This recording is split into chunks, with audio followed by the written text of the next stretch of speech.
sailing I've done some sailing. There's only a small touch of things that really are outstanding.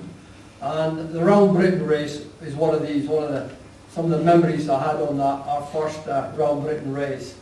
And I thought I might just share that with you because that was just so exciting. So we repaired our boat and had to work through the night to get it all repaired and glassed up and what have you. And when we came out, the wind had dropped absolutely flat calm.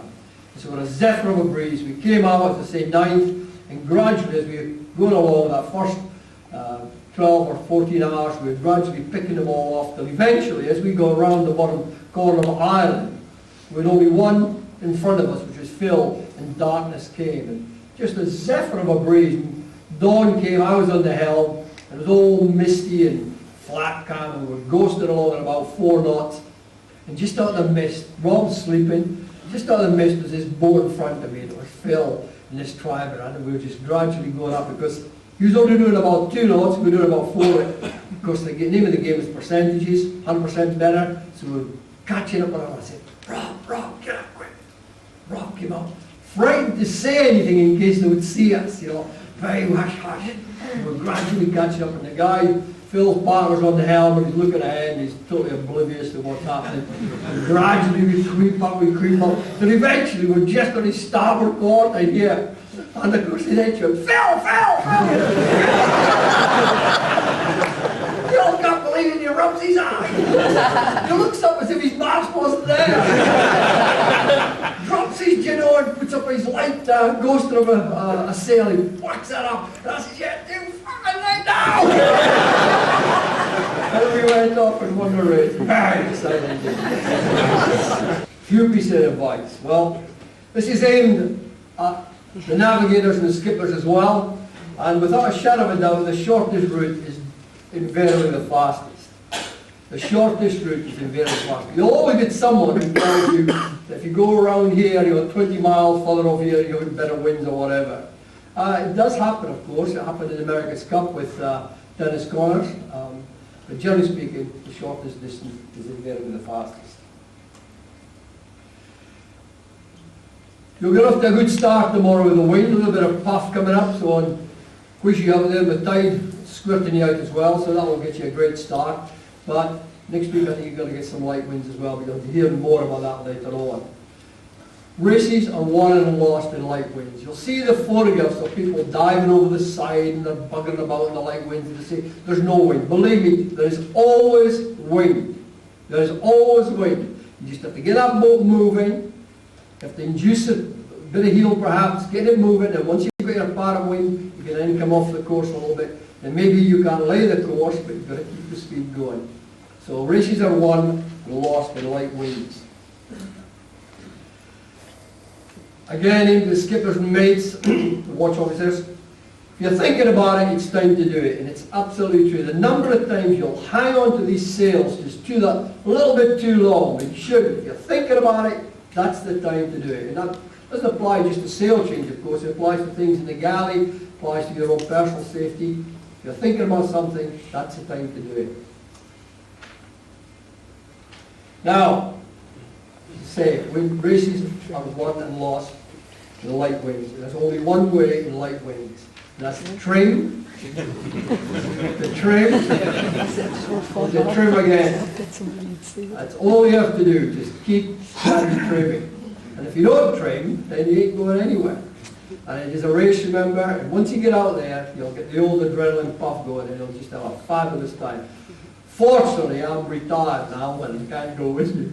It's fortunate for us, actually. But when you get up to Muckaflugga, you'll have a great time.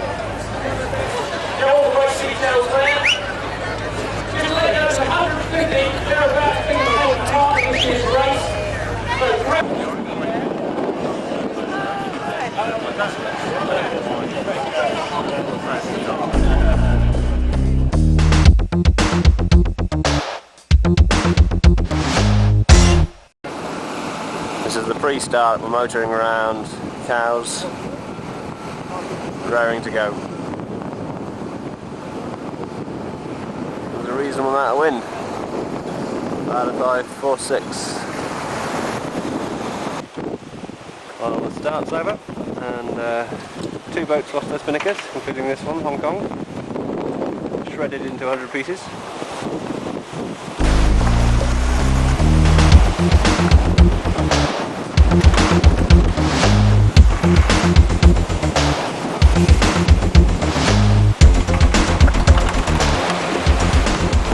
And we think Team Spirit also lost theirs.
It's 18:45 on day one. We've had a cracking start, and we're just heading towards Dartmouth at the moment. We're about 5 miles away. The background noise you can hear is this weather fax coming through. This is the prognosis for 24 hours ahead.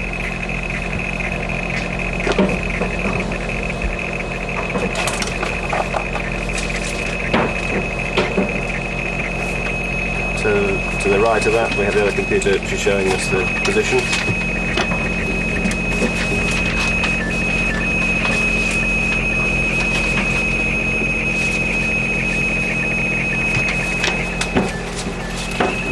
And on the radar we've got 2 boats ahead of us, here and here, 2 behind, there's a couple over to the port side as well. So we're doing okay.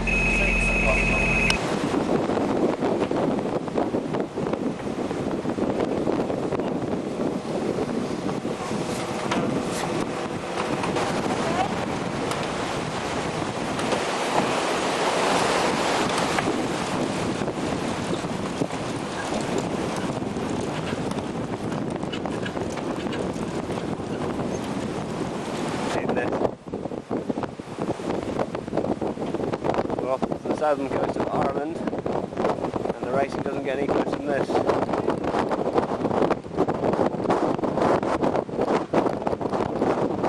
Basilica, only 50 metres away from us. And here we have Dan, who's a bit of a state really. Blood all over his life jacket, hasn't even got it cleaned yet. We'll get a close up on the nose damage.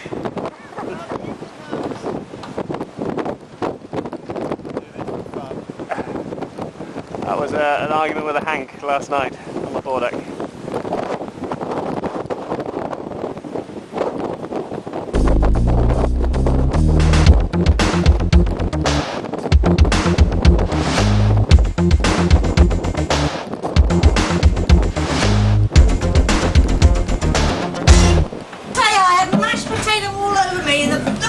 In the cup of pie.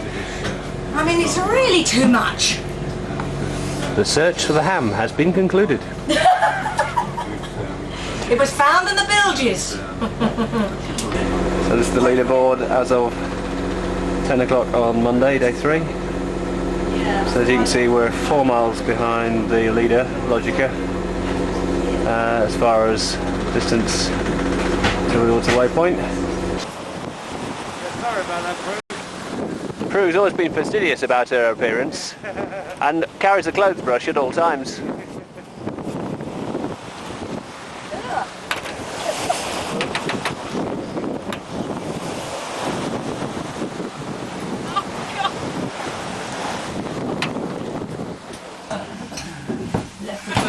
International waters.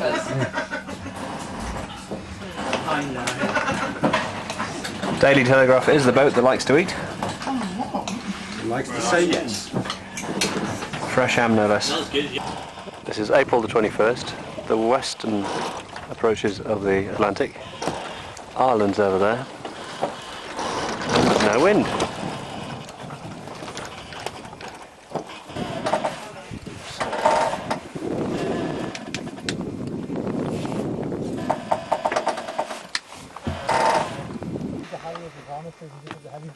Welcome to the doldrums, Irish style.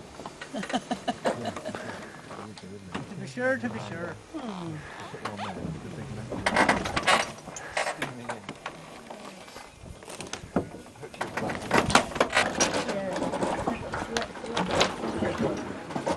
Always a good sign when Nick does that.